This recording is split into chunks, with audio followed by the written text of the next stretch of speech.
full history of the Anoa'i's family, aka Bloodline. This video is by Sportskita Wrestling. If you're interested in the original video, go check it out. If you're interested in my reaction, stick around. Our legacy is such a thick web. I acknowledge you, my tribal chief. Because it's my family! There have been many great wrestling families throughout the history of pro wrestling. The Harts, the Von Erichs, the Colognes, Guerreros, Rhodes, Wyndhams, and many more.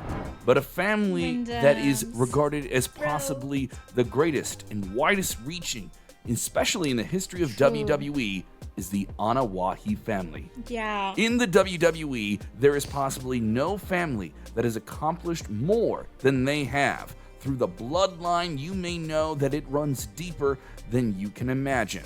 It all starts with two patriarchs of the family, Reverend Anoa'i and High Chief Peter Maivia. The two, while not related biologically, created a blood pact, making them blood brothers. Since then, Maivia's side of the family has been considered an extension of the Anoa'i bloodline. So how deep does this bloodline really run? And who are some of the members that you may not have known are related to this long lineage of famous wrestlers that includes Probably the a likes lot. of Roman Reigns, the Usos, Rikishi, The Rock, and others? Our story is going to start with the two sons of Reverend Anoa'i, Afa and Sika. After training under Peter Maivia and his future son-in-law, Rocky Johnson, Afa and Sika began teaming as the Wild Samoans in the early 70s, getting early experience under the Hart family patriarch Stu Hart's Stampede Wrestling in Western Canada.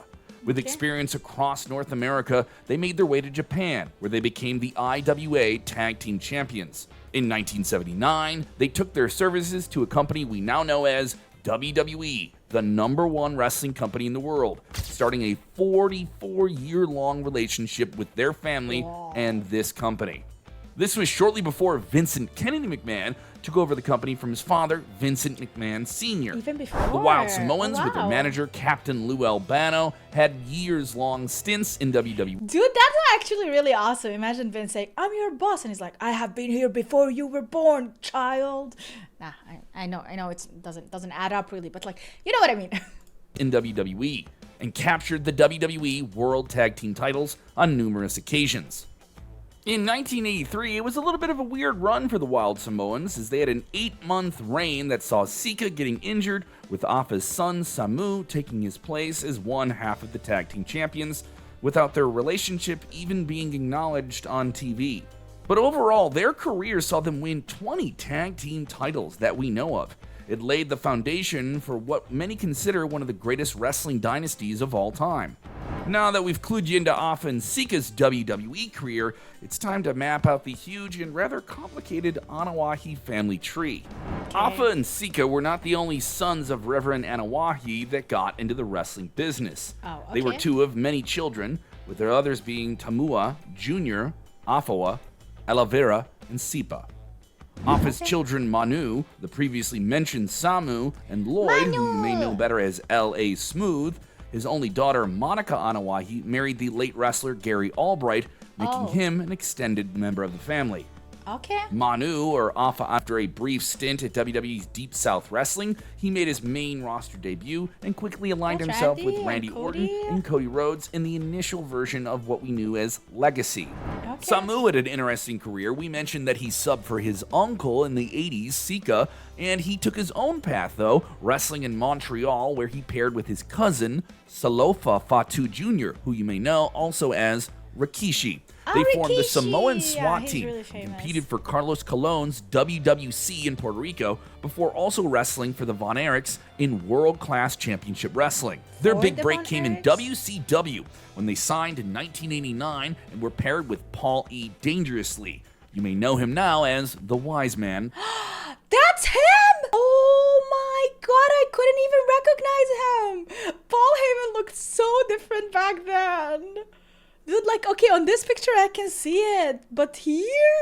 What? Okay, all right. You may know him now as the Wise Man, Paul Heyman. Look at Although him. his time with them was brief, it remains an important bond that obviously became much more fruitful for them in the future. with Roman Samu Reigns and the and the future Bloodline. Rikishi, then known as Fatu, left WCW after wrestling as the new Wild Samoans, and then spent time on the independent circuit before joining WWE in 1992. Going by the name the Head Shrinkers, and having Alpha at ringside as their manager, they had a solid run as WWE Tag Team Champions, but it came to an abrupt end in a match that wasn't even televised. Oh, While no. Samu left WWE, he returned soon after in 1995 to form the Samoan Gangster Party, with Matt Anawahi, aka Rosie, not even wrestling once during that time.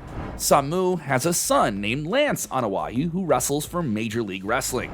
As for Lloyd, he spent a significantly lesser time in WWE and is known more by his name LA Smooth during his 1996-1997 ECW stint. Once Rikishi stayed in WWE in the early 2000s without Samu, he took his place on the Indies as one half of the Head Shrinkers. Back to the family tree. Afa and Sika's sibling, Tamua, was the parent of Reno Anawahi, aka Black Pearl, while the other sibling, Junior, was the father of the late great Yokozuna. Yokozuna, inarguably one of the best big men in the history of professional wrestling, needs no introduction, but WWE quickly avoided presenting him as a member of that Samoan dynasty, with Vince McMahon personally convincing him to sign with the promotion.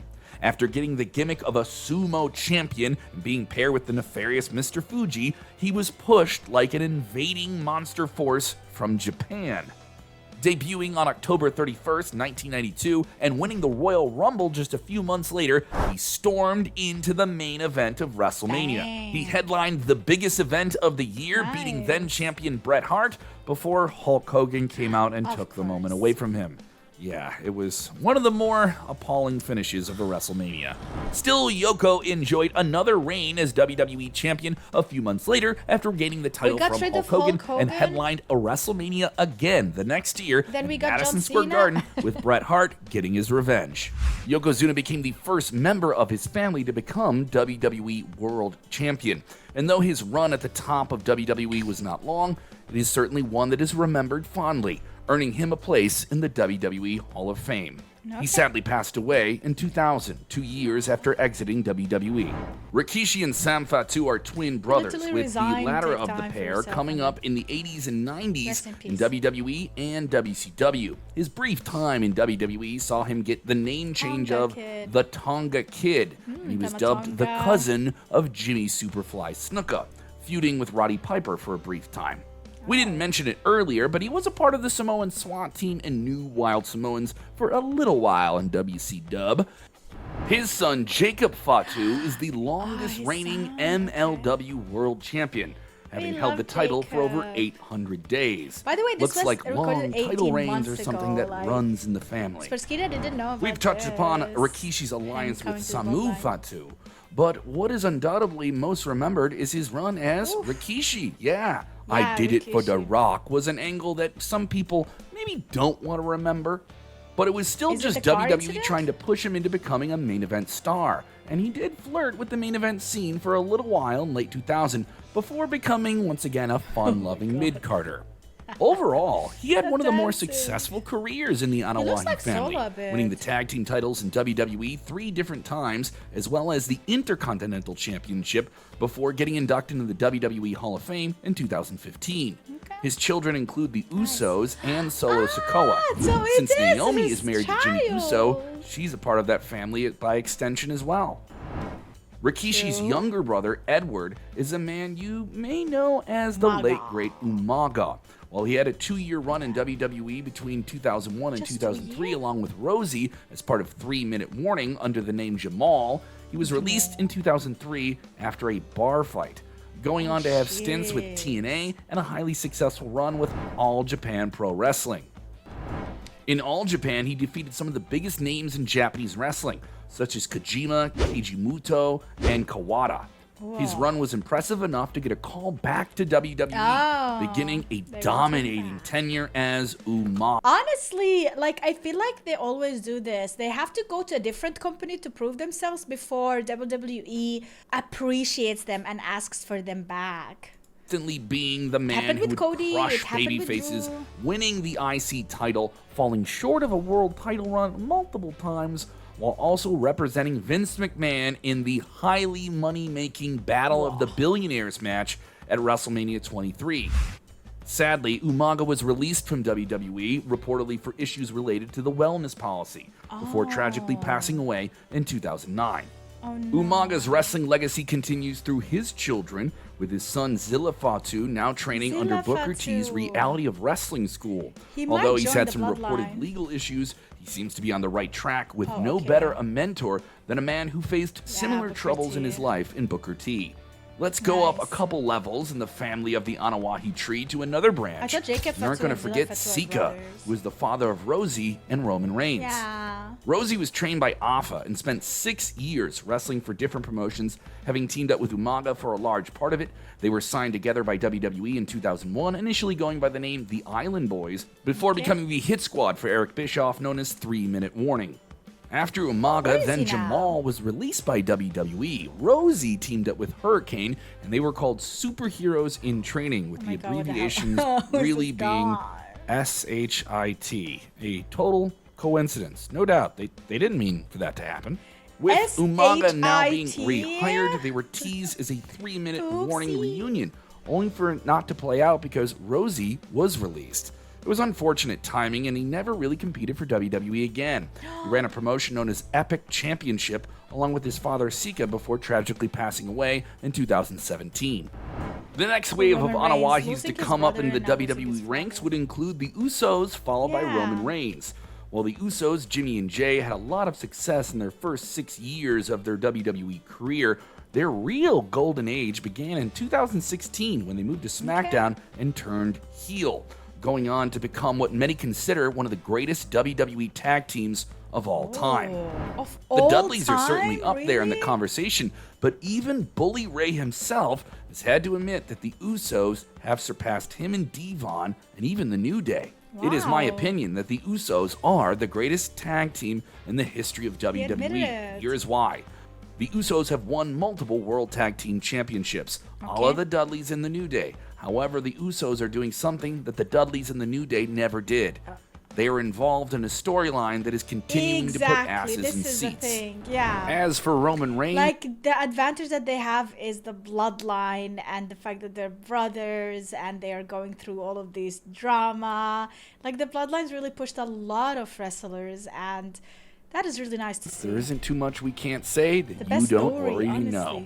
He has made his way into becoming one of the most accomplished individual performers in the storied history of the Anawahi family. Since coming up from WWE NXT with the Shield, Reigns has been one of the top draws in WWE, winning multiple world titles, closing out WrestleManias, and in the last few years, giving us the tribal chief, a villain persona that has been so unrelentingly over. Oh yeah, he's also one of the longest reigning world champions in the modern history of all pro wrestling. Many of us wouldn't be thinking about the Anawahis in the same light if we weren't thinking about the last 3-year-long run that the Bloodline gave us, one that many consider to be the greatest of its generation, if not the greatest of all time. We could go on about this special family and what they've given to the genre of pro wrestling, but that would probably take a whole other day. We could get into Tamina being associated with them as well. That's because her father, Jimmy Superfly Snuka, married into the family through his second wife, Sharon. And then there's Sean Maluda, who is the nephew of Afa and is trained by him. You may remember him from his brief appearance at the Cruiserweight Classic and then NXT. Now that we've got that ironed out, let's move on to another side of the tree. Yes, Peter Maivia, a WWE Hall of Famer who is truly one of the greatest Polynesian pro wrestlers of all time, also crossed over into the mainstream. As Peter Maivia fought Sean Connery's James Bond in the 1967 film You Only Live Twice, taking the L after getting smashed in the head with an illegal object. Come on, that's illegal, James Bond. It's illegal. That is shaken, not stirred, sir. Looks like The Yeah. Rock had some inspiration jumping into movies, though. The High Chief married Ophelia Fuataga, later known as Leah Maivia. Although we haven't touched upon the wives of the Samoan dynasty, Leah was a significant figure, being a wrestling promoter despite not knowing at one point it was scripted entertainment.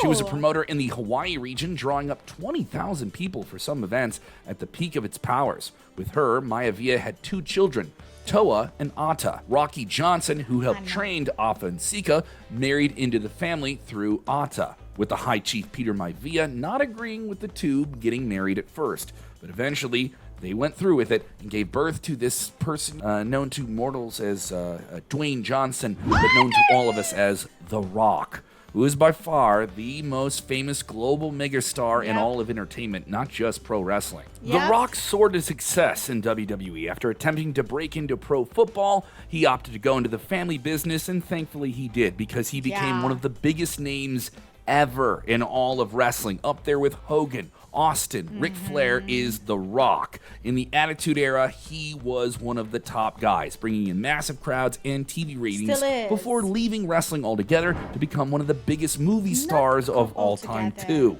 Yeah, but you probably already know that unless you've been living underneath a rock. No pun intended. Continuing his wrestling legacy is his daughter, Simone, who now goes by the name Ava Rain in NXT as part of the Schism faction. Rain is the first ever 4th-generation wrestler in WWE history and is also one of the youngest to ever sign a contract with the company.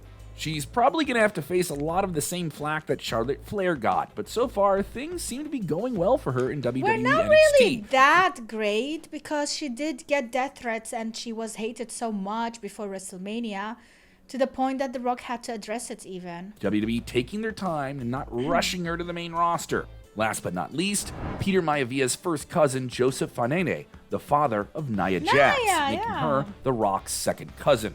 She was not like most girls, debuting with WWE NXT in 2014 before going up to Monday Night Raw in 2016. She would win the Raw Women's Championship as well as the WWE Women's Tag Team titles. The enduring success of the Samoan wrestling dynasty is profound. Even from its roots with Reverend Anawahi and Peter Maivia. If they weren't related, they were bonded by blood as blood brothers. And their long-standing blood pact has made 2 families come together as one uniting force and a single love for the art, the business, and the passion of pro wrestling. What's crazy to think is that the likes of Zilla Fatu, Solo Sikoa, and Ava Rain can make a big impact in the future. And we may still have another generation of Samoan glory in WWE and beyond to look forward to. Do you think the Samoan wrestling dynasty is the greatest family lineage in pro wrestling? Let us know in the comments below and check out more great videos like this. Imagine, this is like the 3rd, right? 3rd or 4th generation. I think it's the 3rd plus 4th generation.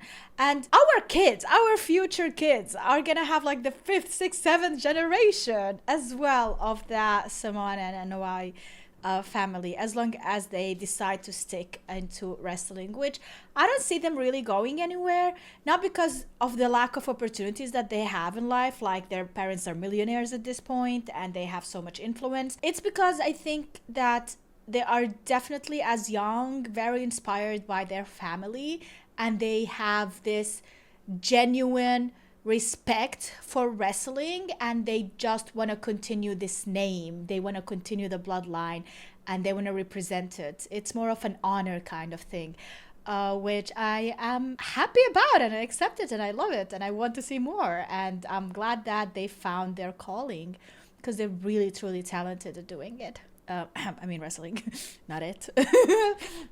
Don't be naughty.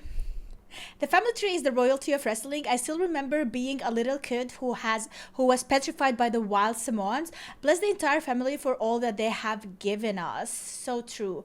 Bloodline is a tribute to the entire Samoan dynasty for their contribution to the wrestling business. Kudos to Roman Reigns, Usos, and Solo for their immense displays of cultural lineage. I agree. I love it. I love that they made this whole Bloodline storyline. Imagine how awesome the Bloodline story would be if they brought it all these other family members. they are slowly doing it. They don't want to like extend all the force at once and like bring you everything at once. They're slowly, like now we have the latest one, Jacob Fatu. We have Tamatonga and his brother Tonga Lee. I think that's his name. Like, honestly, we have so much new ones that came with Solo Sikoa's bloodline. And then we are bringing back people like The Rock and Roman Reigns. And that we have that Usos brother, maybe Jimmy Uso is coming back as well. Jey Uso is still there. Like, we have a lot. And this can be WrestleMania 41 theme, you guys. That's what I think. But thank you guys so much for watching. I hope you enjoyed this video and I hope you enjoyed my reaction. If you did, make sure to leave a like, subscribe for more, and see you soon with another video. Bye.